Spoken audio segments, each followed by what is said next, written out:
As seguintes histórias não são contos fictícios.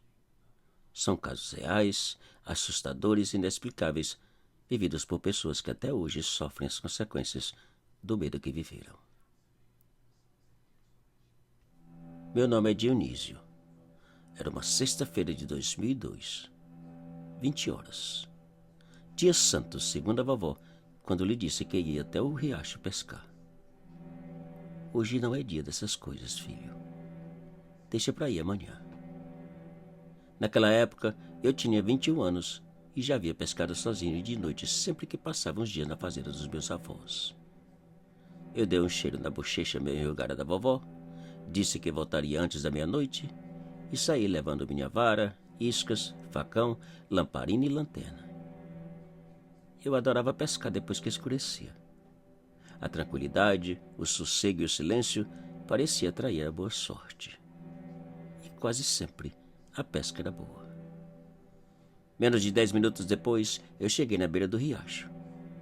Acendi a lamparina, que aliás quase não precisava, dada a claridade da lua cheia.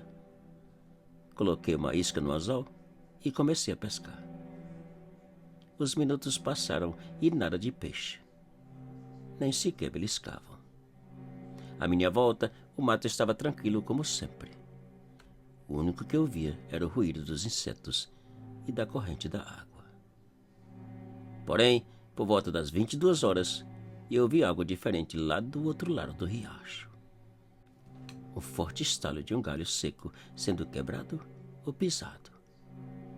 Eu enfiei a vara na areia, levantei, peguei a lanterna e foquei naquela direção. Não vi nada. No entanto, a impressão que eu tinha era que algum animal ou pessoa me olhava do outro lado do riacho. Uma sensação tão forte que resolvi parar de pescar e voltar para casa.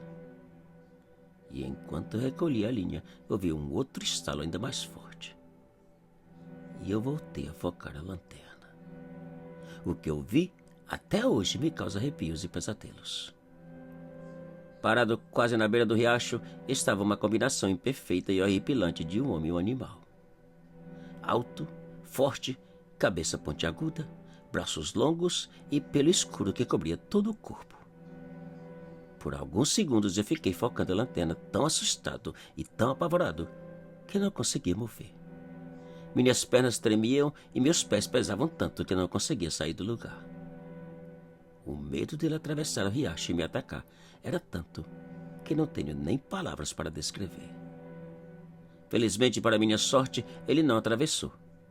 Continuou no mesmo lugar, movendo a cabeça e me olhando de uma maneira estranha que, de certa forma, parecia me observar como se o monstro fosse eu. Quando voltei ao normal, larguei tudo para trás e saí disparado em direção da casa. Ao abrir a porta, a vovó estava acordada me esperando e perguntando se tudo estava bem. Eu respondi que sim e fui direto ao quarto sem contar do que havia visto. Afinal, como iria explicar o que vi? Dormir foi impossível. Passei horas acordado e olhando pela janela, com medo do monstro aparecer. Por volta das 4 da manhã, ouvi o barulho de passos aproximando da casa, abrir a porta e entrar. Eu não conseguia entender. Quem podia ter chegado àquela hora da noite? Naquela manhã eu levantei por volta das 9 e ao encontrar a vovó na cozinha perguntei quem havia chegado de madrugada. Ela gaguejou e disse que ninguém. Que talvez eu tivesse sonhado ou imaginado. Eu tinha certeza absoluta que não. Mas deixei o assunto de lado. O vovô já acordou?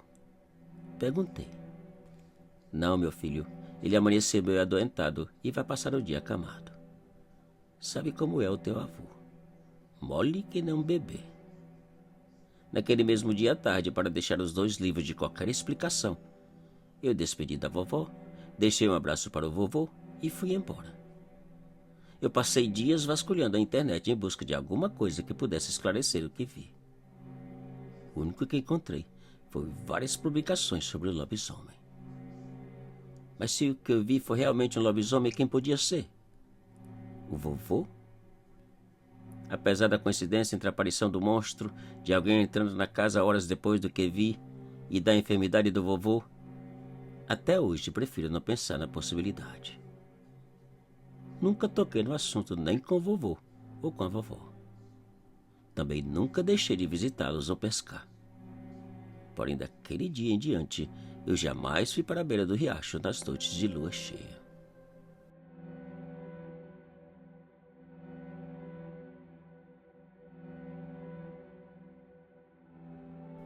Era uma terça-feira de 1995. Já era tarde da noite quando decidi selar meu cavalo e voltar da cidade para a chácara dos meus pais, onde vivia. 5 quilômetros por uma estrada de barro seco. O tempo estava fresco e gostoso de viajar. A lua clareava que dava para ver tudo na estradinha. Como todas as viagens que fiz desde os 15 anos, naquela época tinha 25, segui o meu caminho cantando e assobiando uma música atrás da outra. Os 4 primeiros quilômetros foram tranquilos.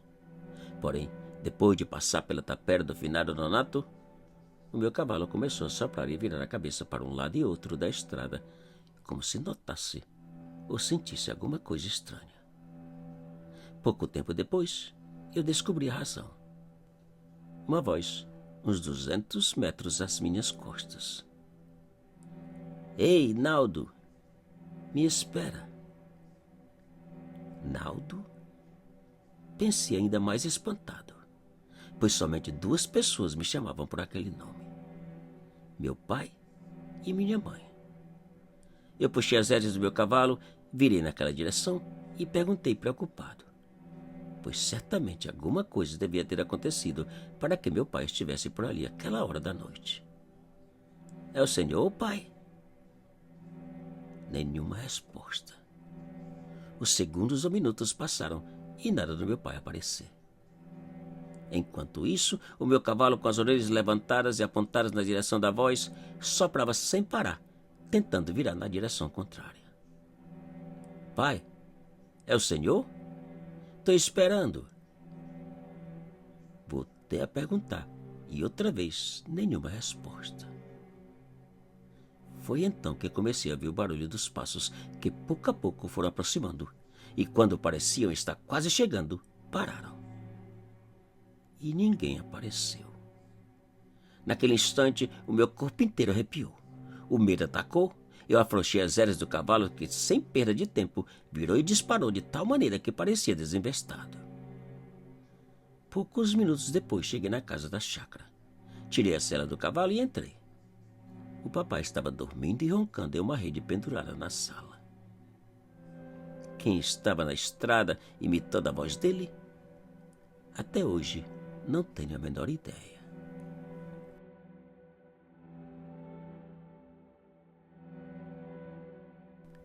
Meu nome é Joana, e o que vou contar a seguir aconteceu 5 anos atrás. Numa quarta-feira, o idoso e vizinho da nossa chácara faleceu. E como nunca gostei de ir a velórios, fiquei em casa sozinho enquanto meus pais foram velar. Lá por volta das 22 horas, enquanto assistia televisão, os nossos 2 cachorros começaram a latir. E logo em seguida pararam e ficaram grunhindo. Curiosa, abri a porta para ver o que passava.